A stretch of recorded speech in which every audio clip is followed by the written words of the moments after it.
Kuwait کی سب سے اہم آئل ریفائنری پر ایران کا حملہ۔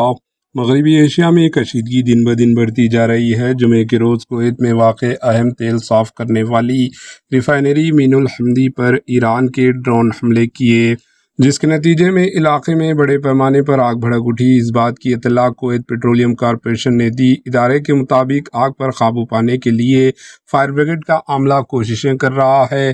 اس حملے میں کسی جانی نقصان کی اطلاع نہیں ملی۔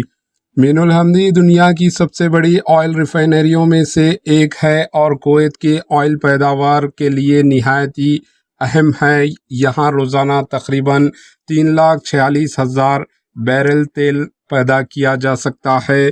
اس کے ساتھ لاکھوں بیرل ڈیزل اور دیگر صاف شدہ ایندھن ایشیا اور یورپ کے منڈیوں مارکیٹس کو برآمد کیے جاتے ہیں، جو حکومت کے لیے ایک اہم آمدنی کا ذریعہ ہے۔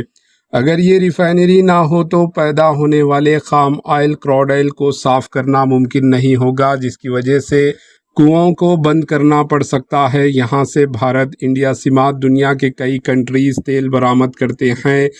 مغربی ایشیا میں بڑھتی کشیدگی کی پیش نظر انڈیا نے فی الحال کویت سے تیل کی درآمد روک دی ہے۔ Bureau report, AHN news.